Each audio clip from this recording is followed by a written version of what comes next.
Bonjour à tous.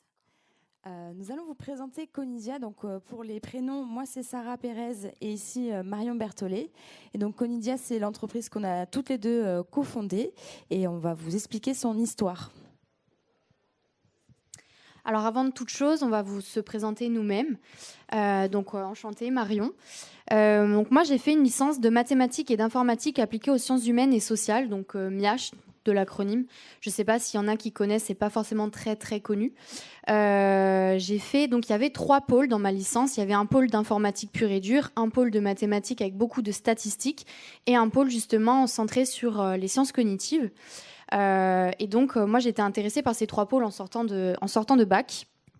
Et au fur et à mesure que j'avançais dans ma licence, je me suis rendu compte que c'était vraiment les sciences cognitives qui m'ont vraiment intéressée. Et c'est pourquoi je me suis ensuite tournée vers le master de sciences cognitives fondamentales et appliquées de l'Université de Lyon 2, qui est également co-accrédité par l'École normale supérieure de Lyon, où j'ai pu faire la rencontre de Sarah, justement, qui, elle, a fait une licence en sciences cognitives dès le départ, qui est proposée également par l'Université Lumière de Lyon 2. Et donc, ce qui est assez intéressant de voir, c'est que dans les sciences cognitives, on peut venir de différents horizons et au final, tous se recentrer sur une même thématique commune qui est les sciences cognitives. On a dû faire, dans le cadre de nos études, un stage de fin d'année de Master 2 et on avait le choix donc à aller en laboratoire de recherche ou aller en entreprise pour faire des sciences cognitives appliquées. Avec Marion, spontanément, on avait cette appétence à aller plutôt dans le monde professionnel qu'en laboratoire, puisqu'on avait déjà expérimenté ça en Master 1. Et donc, nous sommes allés chez Groupama Rhône-Alpes-Auvergne. Donc, ça paraît assez surprenant peut-être, parce que c'est pas forcément l'endroit où on pense retrouver des sciences cognitives, et justement parce qu'il n'y en a pas. Et dans Groupama Rhône-Alpes-Auvergne, il y a une cellule innovation. Et dans cette cellule, en fait, il y a des projets qui se créent, qui naissent. Et aussi, il y a Philippe Vessac, qui est notre responsable, qui donne des formations sur les méthodes et les principes de l'innovation. Alors quand nous, on est arrivé dans la cellule, on comprenait pas trop ce que ça voulait dire innovation, qu'est-ce que c'est les méthodes, les outils. Donc en fait, ce sont des méthodologies qui ont été documentées, particulièrement celle du design thinking. Alors je sais pas si ça vous parle. Et dans les projets qui sont nés de cette cellule d'innovation, il y a vraiment plein de choses qui ont rien à voir avec nous au début, mais ExoExpert, ils vont survoler des parcelles agricoles avec des drones, ils vont pouvoir cartographier ça sur des iPads. Fredo, il propose des vélos avec des canapes partagées connectées pour les petites collectivités. Prunel, une néo-assurance écologique. AgriBuilders, une alternative de pesticides par poste de drone. Coup de pouce, un titre restaurant qui alimente un fonds de l'agriculture. Et nous, Conidia, donc on n'avait pas trop notre place au début puisqu'on se sentait pas dans ce monde innovation, mais en fait, si les sciences cognitives peuvent répondre à certains enjeux actuels. Et donc, nous, on arrive dans cette cellule innovation, donc avec les différentes startups que viennent de vous présenter Sarah. Et donc, on avait 2 objets de stage différents. Donc, le mien, c'était l'apport des sciences cognitives comme facilitateur pour l'innovation, alors que Sarah, c'était l'optimisation des fonctions cognitives dans le design thinking. Alors, donc quand on nous a donné, on nous les a un petit peu suggérés, ces sujets de stage. En fait, ça veut tout et rien dire, et on peut absolument tout et rien faire aussi avec ces sujets. Donc, on était un peu livrés à nous-mêmes, et on s'est dit, qu'est-ce qu'on sait faire de base, c'est transmettre ce que l'on a appris. Et on a commencé donc par donner des cours interactifs avec du contenu pédagogique pour tous les dirigeantes d'entreprises, de ces startups et les salariés qui sont dedans. Donc ça fait à peu près une vingtaine de personnes. Et on donnait des cours sur la mémoire avec des exercices de jeu, sur les biais, sur l'attention. Donc on a commencé comme ça. Et puis ensuite, il y a Groupama Rhône-Alpes-Auvergne qui semblait être un peu jaloux et il nous a dit pourquoi est-ce que nous on peut pas bénéficier de ces cours. Donc on a répondu à la demande et on a commencé à faire des cours pour toute l'entreprise. Et dans cette cellule d'innovation, forcément, chacun des projets a des clients, reçoit des clients. Donc il y a beaucoup de passages, il y a beaucoup d'autres entreprises qui passent et donc qui ont été aussi intéressées par tout ce qu'on faisait. Et on s'est rapidement retrouvé à facturer au nom de Groupama, mais en tout cas à facturer des cours autour des fonctions cognitives, des fonctions exécutives et du fonctionnement cognitif de l'être humain en général. Et donc, en fait, à ce moment-là, on s'est dit que nous aussi, on voulait être une entreprise parce qu'on a vu qu'il y avait un besoin, parce qu'il y avait beaucoup de demandes. Et on est parti du premier constat, c'est que, à notre sens, pour commencer à apporter des sciences cognitives dans le monde professionnel, il faut commencer par amener le savoir. C'est la première brique. Parce que quand on ne comprend pas comment fonctionne la mémoire, la motivation, la prise de décision, on ne peut pas faire de changement, on peut rien faire. Donc vraiment, la première brique, c'est le savoir, et ça se manifestera par des conférences. Donc ensuite, on a continué nos activités au sein de Groupama, et on s'est rendu compte que les gens à qui on donnait ces conférences avaient tous les mêmes remarques à la fin, justement, qui étaient ok, c'est bien beau, mais qu'est-ce qu'on en fait de tout ça? Est-ce que vous pouvez nous accompagner à le mettre en application directement dans notre quotidien professionnel? Est-ce que vous pouvez nous accompagner? Et donc, on a commencé à faire, en plus des cours interactifs, des ateliers de réflexion, justement, où nous, on se plaçait un petit peu en tant que facilitatrice, donc ça, c'est le grand mot en entreprise, où justement, on allait suivre des réunions, justement, basées sur un contenu, par exemple, type sur la motivation. Et donc justement, nous, on allait animer ces réunions-là pour les guider sur comment améliorer peut-être l'engagement ou la motivation justement dans l'entreprise.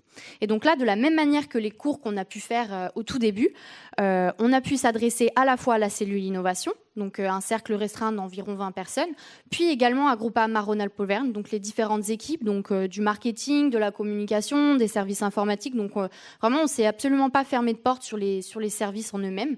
Et puis, comme l'a dit Sarah tout à l'heure, il y a beaucoup de passages dans la cellule innovation, et donc on a pu aussi adresser ces ateliers-là à d'autres entreprises. Et donc, ce qui est assez intéressant, c'est que justement, nous, en plus de ce savoir, on apporte un savoir-faire, justement, qui vient appuyer la conférence en elle-même pour mettre en application et manipuler la théorie, et manipuler le concept cognitif qui est derrière. Donc, par exemple, si c'est les émotions, qu'est-ce que j'en fais, comment je les applique dans mon milieu professionnel, la motivation, quels sont les leviers, comment justement améliorer ces leviers ou donner des leviers comme ça à mes collaborateurs ou avec gens avec lesquels je travaille, faciliter la communication, les interactions, du coup, toujours dans le milieu professionnel. Et donc, toujours dans cette même progression, donc, on commence à faire ces cours interactifs, à faire ces ateliers. Et après, donc on n'était pas encore satisfaite. On sentait avec Marion qu'il y avait encore autre chose à faire, puisque les conférences, pour avoir été étudiante et même pour avoir entendu plein de conférences, on les oublie. Ensuite, quand on fait un atelier, c'est un atelier ponctuel de 3 heures, donc ça peut résoudre en partie un problème, mais il faut que ça devienne des automatismes, pardon. Et donc on s'est dit, il faut aller encore plus loin et proposer quelque chose qui est beaucoup plus ancré dans la durée. Avec tout ce qu'on sait sur la mémoire, la façon dont on retient les choses, etc. Et donc là, on est allé un peu plus loin sur du savoir-être. Donc notre volonté, c'est de pouvoir améliorer la façon de penser et d'agir des individus. Et là, c'est de l'accompagnement, c'est du conseil, et on va vraiment avoir des problématiques cibles. Par exemple, je viens parce que j'ai un problème d'engagement avec mes collaborateurs, ou alors un problème de communication sur de la prévention, des choses comme ça. Et on va proposer un module, un parcours avec plusieurs modules qui ont vraiment un fil conducteur qu'on a réfléchi nous en amont, qu'on a pu observer parce qu'on est allé dans les équipes, parce qu'on a fait des interviews, parce qu'on a fait beaucoup de choses comme ça. Et donc, ça a vraiment une cohérence. C'est tout un parcours, et ça permet aussi d'ancrer beaucoup plus les apprentissages sur tout le fonctionnement cognitif et de le manipuler encore plus.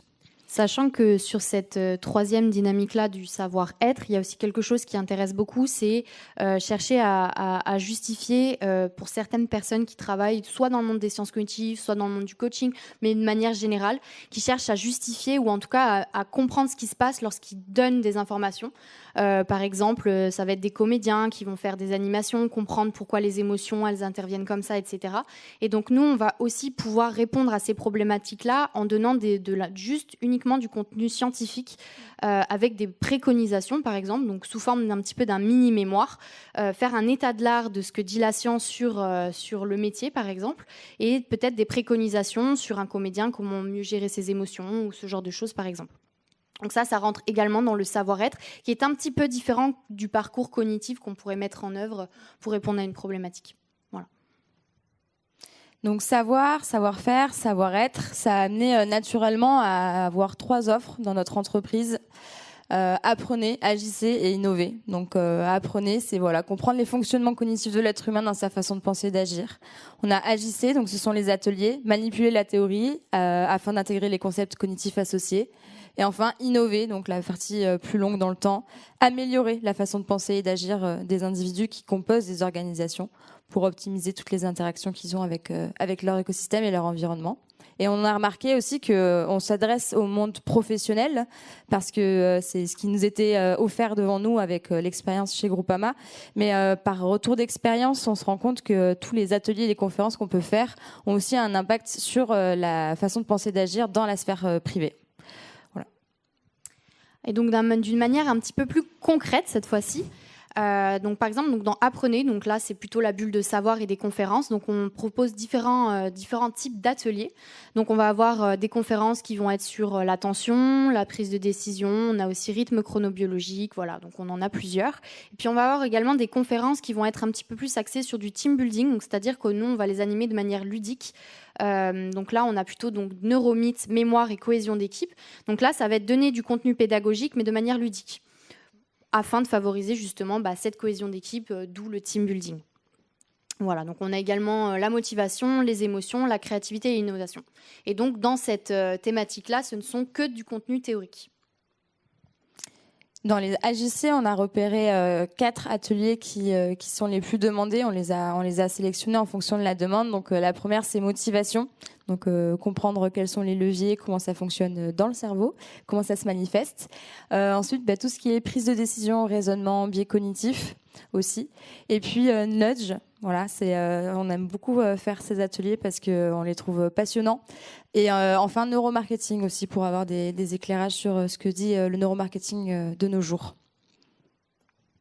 Et donc justement sur cette dernière offre de savoir-être que nous on appelle innover, puisque quelque part c'est une innovation humaine. L'idée, c'est derrière, donc, comme on a pu le marquer là, donc, de poser un diagnostic, venir s'immerger dans l'équipe, de voir ce qui est fait, de quelle manière les informations sont données, etc., voir les différents métiers qui peuvent composer l'équipe. Et donc, de poser un diagnostic. Deuxième étape, ça va être justement de faire une proposition sur laquelle on sent qu'il y a quelque chose, des leviers qui peuvent être faits, donc soit sur les apprentissages, soit sur les émotions, sur la prise de décision, ce genre de choses. Donc toujours en rapport aussi avec le commanditaire qui a fait appel à nous.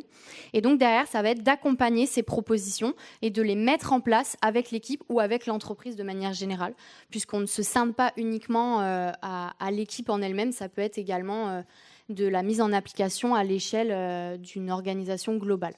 Voilà. La suite, donc concrètement, qu'est-ce qui se passe après pour nous une fois qu'on a défini tout ça?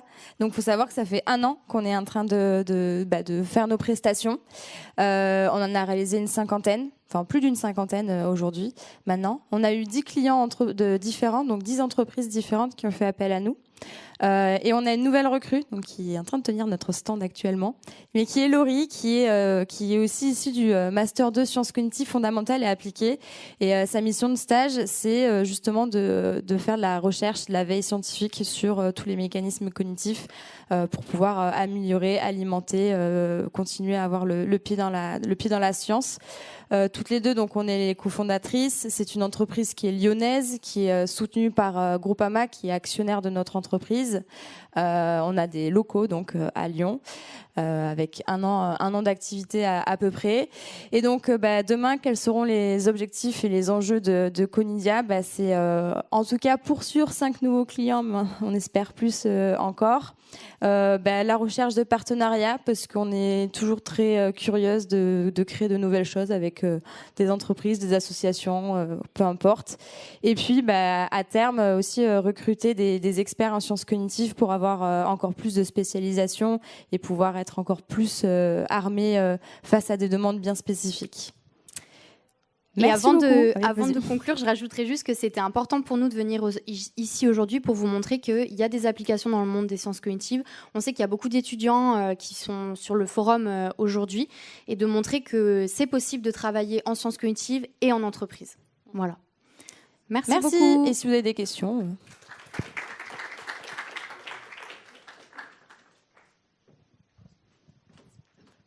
S'il y a des questions, vous pouvez juste lever la main et on passe vous voir.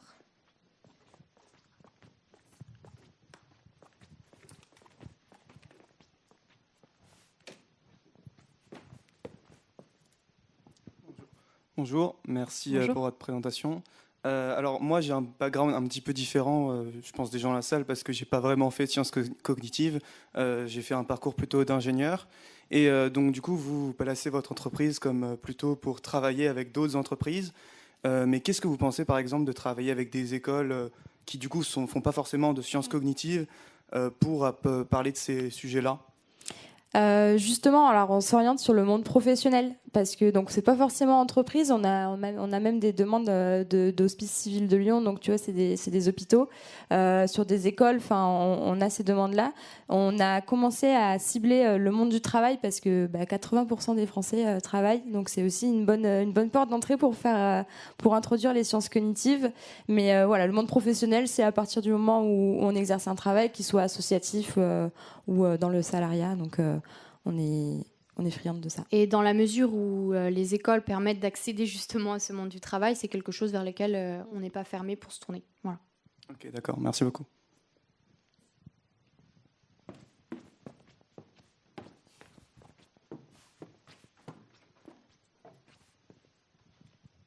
Bonjour, également très Bonjour. intéressant. Bonjour. Merci. Peut-être deux questions. Première question. Concernant l'ancrage, effectivement, vous avez parlé de l'ancrage et ça fait lien aussi à l'apprentissage, bien sûr. Qu'est-ce que vous faites pour pérenniser ce qu'on apprend, ce que vous mettez en place, parce que l'innovation, ça ne vient pas comme ça. Et deux, peut-être... non, j'ai oublié, deuxième, je crois. Ça suffit déjà pour le moment. L'idée, justement, c'est de venir proposer un parcours et de ne pas uniquement faire un atelier ponctuel.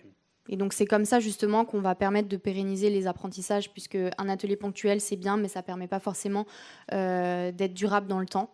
Et donc, justement, c'est pour ça que nous, on répond à cette problématique qu'on a vue d'entrée de jeu avec cette dernière bulle de savoir-être qui va être du parcours cognitif et donc, justement, qui va passer par des conférences et des ateliers, mais justement, qui ne sont pas ponctuels. C'est-à-dire qu'on revient en entreprise, on en fait sur un temps donné, on va revenir plusieurs fois, etc. On va faire des rappels à chaque fois des connaissances qui ont été données avant. Et puis la mise en pratique aussi, c'est très important justement pour ancrer les apprentissages et avoir une trace mnésique plus profonde. Et donc justement, de les faire travailler activement et de ne pas être passif. Voilà. Alors, je crois que j'ai retrouvé la question, donc la deuxième. Alors, donc du coup, c'est dans le temps. Et ça veut dire que c'est quelle durée à peu près? Ça dépend bien sûr de la problématique, mais... C'est exactement ça, ça dépend de la problématique et aussi de l'engagement que veut prendre la personne en face, parce que c'est aussi difficile, on va pas se mentir, c'est difficile de porter le discours des sciences cognitives, parce que généralement les entreprises ne savent pas que ça peut être en tout cas pertinent pour eux. Donc c'est difficile aussi de vendre quelque chose qui va durer 1 an. Donc on fait étape par étape. Généralement, c'est 3-4 modules ensemble qui sont réalisés ensemble. Et après, on détaille, nous, notre procédure. Pourquoi est-ce qu'on préconise de le refaire dans 1 semaine et pourquoi est-ce qu'on préconise d'avoir cette chose-là dans 1 mois? Pourquoi? Enfin voilà. Au maximum du possible, on donne toutes les informations et tout le détail scientifique justement pour apporter la crédibilité de notre parcours. Puis il y a aussi une réalité qu'il faut bien voir aussi, c'est le budget qui va aussi définir le temps de nos ateliers. Et je reviens sur la deuxième question. Alors, c'était en effet, est-ce que vous utilisez aussi les outils, effectivement, plutôt AI ou autre mise en place plutôt technologique, parce qu'en effet, vous faites ça plutôt par l'observation, c'est ce que je comprends. Et donc, du coup, parce que ça peut être intéressant pour passer à l'échelle, par exemple. Voilà. Alors effectivement, à l'heure d'aujourd'hui, on n'utilise pas d'outils, si ce n'est ces ateliers qu'on considère comme des outils en tant que tels, mais on ne va pas utiliser d'intelligence artificielle ou de plateformes en ligne, ce genre de choses. Nous, on n'est pas forcément on ne propose pas des outils en tant que tels, on est vraiment sur accompagner, conseiller sur un moment T les individus et leurs équipes. Est-ce que c'était aussi la question sur utiliser les intelligences artificielles pour faire les observations à notre place? Non, c'était effectivement pour avoir plutôt un impact plus important et effectivement pour avoir une capacité d'analyse aussi un peu plus importante parce que vous introduisez aussi les biais par vos observations. Il faut faire attention à ça aussi, même si l'AI ne peut pas résoudre tout, mais ça peut effectivement aussi subjectiver peut-être votre approche à des moments. Oui. Ça pourrait. Comme disait Marion, on n'est pas orienté là-dessus. Vous êtes des matos aussi, pardon. Comment ? Vous êtes aussi des matos et ingénieurs aussi. Oui, voilà, c'est pour ça. Mais pour l'instant aussi, on est 2 et 3 avec Laurie, donc cette échelle-là nous convient bien. Et c'est vrai que quand on a pu faire aussi des choses en visio, par exemple, et on se rend compte qu'effectivement, quand on est en présentiel, ça change carrément tout. Donc voilà, pas orienté à ça pour l'instant. Ce qu'il faut voir, c'est que nos observations permettent de définir le besoin du commanditaire, mais ne déterminent pas ce qui va être dit le jour de l'atelier. C'est-à-dire que quand on crée un parcours justement ciblé sur une problématique X ou Y, on ne va pas utiliser nos utilisations pour scinder ce qu'on va expliquer d'un point de vue cognitif. Voilà. On ne fait pas d'analyse personnelle. Quoi, voilà, c'est ça. C'est ça. Voilà.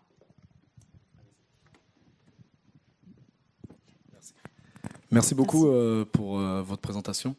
Je vais un peu rebondir sur une question qui a déjà été posée parce que moi aussi je suis ingénieur de formation. J'avais commencé un parcours sciences cognitives, mais finalement je suis allé en école d'ingénieur.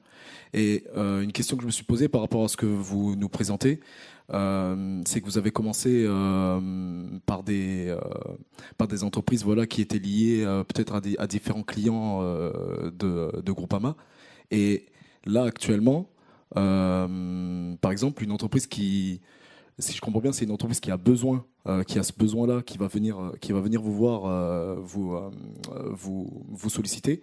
Et est-ce que vous avez, dans le futur, au niveau de la veille peut-être, cette volonté d'aller justement voir si des entreprises ont besoin de vous? Oui, effectivement, puisque là, à l'heure d'aujourd'hui, donc ça va être des gens qui vont venir directement s'adresser à nous, mais il faut savoir aussi que nous, on est sur différents forums, sur différentes conférences, etc. Et donc, du coup, ça nous permet aussi de nous faire de la communication, de sensibiliser des gens via d'autres leviers. Donc, par exemple, nous, on est issus de la CIE Innovation, comme on l'expliquait tout à l'heure, qui est un milieu qui n'est pas forcément directement en lien avec les sciences cognitives, mais disons qu'on cherche à sensibiliser aussi différents milieux par rapport à ces questions-là. Et donc, ça nous permet de nous adresser à différentes branches professionnelles. Voilà. Et à l'heure actuelle, le bouche à oreille fonctionne bien. Donc c'est sur ce modèle-là que l'on fonctionne, mais à terme, on ira effectivement proposer, alors sans forcément parler de démarchage, mais en tout cas parler des sciences cognitives à plus large échelle. Mais on fait déjà des choses en dehors de Lyon, donc ça c'est assez positif. On a même été contacté par une entreprise belge, donc voilà. Puis là ce qu'il faut bien voir, c'est que les sciences cognitives, c'est pas forcément très connu à l'heure d'aujourd'hui dans le monde de l'entreprise, mais même de manière générale, même si de plus en plus. Et donc, il y a un gros travail sur montrer l'intérêt et les liens qui peuvent être faits entre sciences cognitives et milieu professionnel ou milieu personnel, enfin voilà, peu importe le milieu. Et donc nous, on a aussi voilà, une chaîne YouTube, un LinkedIn, Instagram, ce genre de choses pour essayer de mettre en avant les sciences cognitives avant même de proposer nos offres, puisqu'il y a quand même un gros travail là-dessus. Voilà. Et donc c'est aussi pour ça qu'on est là aujourd'hui au forum. Voilà. Parfait, merci. Merci.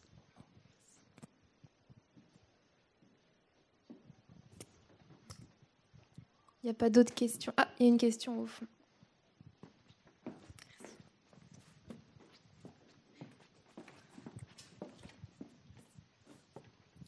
Bonjour, merci Bonjour. pour la présentation.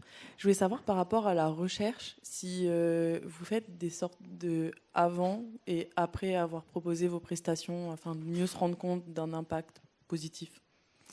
C'est justement une difficulté de mesurer l'impact de nos ateliers. Alors, c'est des questions qu'on est en train de réfléchir aussi avec Laurie notamment, parce que mesurer qu'il y a eu plus ou moins de motivation après un atelier, déjà la motivation, comment ça se mesure? Donc, il y a des échelles subjectives, mais en tout cas, c'est assez complexe. Il y a trop de facteurs environnementaux qui viennent parasiter les données.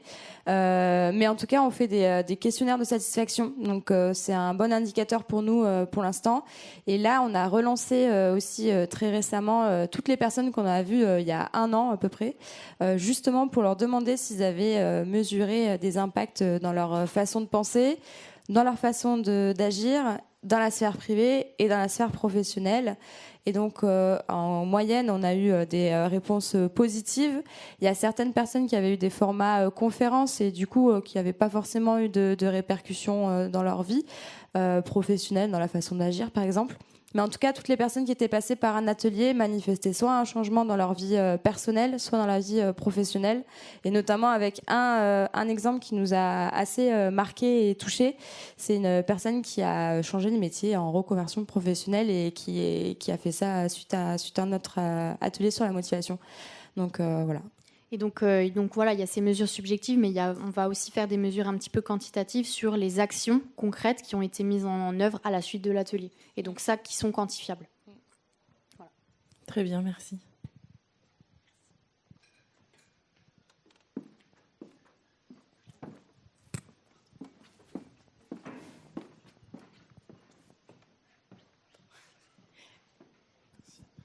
Bonjour, merci pour votre presse, c'était top, c'est ultra intéressant ce que vous faites. Mais je me demandais, dans par exemple 5, 6 ans, comment vous voyez, parce qu'au final c'est un modèle qui est difficilement duplicable, puisqu'il est porté par vous et votre votre salarié pour l'instant. Comment vous voyez grossir, comment vous voyez dupliquer le modèle? Est-ce que vous voyez faire ça ou vous voulez rester comme ça aussi? Alors pour des soucis, je pense, d'organisation d'une entreprise qui fonctionne bien, entre tout ce qui va être communication, gestion d'une entreprise, être à 2, à 3, c'est un modèle qui fonctionne bien pour 1 ou 2 années. Mais à terme, oui, on aimerait bien recruter sans forcément avoir des prétentions et l'ambition de devenir une grosse multinationale. Au contraire, puisque il y a aussi toute la démarche de Conidia, elle est quand même bien basée sur le contact humain et sur le fait qu'on puisse avoir un échange très fluide. Donc, dans la cellule innovation, on a aussi l'expérience des autres projets qui sont passés de 2 à 3 à 10. Et puis, il y a des changements complets, même il y a du management qui change, il y a beaucoup de choses comme ça, de la RH. Donc, oui, grossir, une volonté de grossir pour avoir juste de nouveaux partenaires avec nous dans l'aventure, mais sans avoir l'ambition d'être une très, très grosse entreprise. Voilà. Et puis aussi, pourquoi pas, ça, c'est des sujets qui viendront plus tard à terme, mais peut-être être répartis dans d'autres villes. Voilà. Et puis, je rajouterais aussi, c'est que on travaille sur le fait d'essayer de rendre notre offre scalable, entre guillemets, et donc pourquoi pas s'ouvrir sur des MOOC, donc des cours en ligne aussi, effectivement, qui permettraient de s'adresser à un plus grand nombre, et puis aussi de faire du personnel, et donc de ne pas s'adresser uniquement à du contact professionnel. Voilà, mais c'est en réflexion. Voilà. Et pour ajouter une dernière chose sur aussi les recrutements, parce qu'on a besoin de nouveaux experts de la cognition, mais il y a aussi d'autres métiers comme commerciaux, par exemple, ou autres. Et on a cette forte volonté de garder vraiment une ambiance, une image de sciences cognitives renforcée, puisque c'est déjà dur de se défendre sur le marché, avec tous les coachs en neurosciences qui existent. Donc, c'est pour ça qu'un commercial, par exemple, on a tout intérêt à ce qu'il vienne aussi d'un parcours sciences cognitives ou du domaine scientifique pour pouvoir en parler et l'expliquer aussi à des clients, parce que c'est quelque chose qui peut être difficilement compréhensible parfois. Donc voilà, cette volonté d'avoir une grande famille de sciences cognitives qui transmet tout ce qu'il sait. Bravo et bon courage. Merci beaucoup.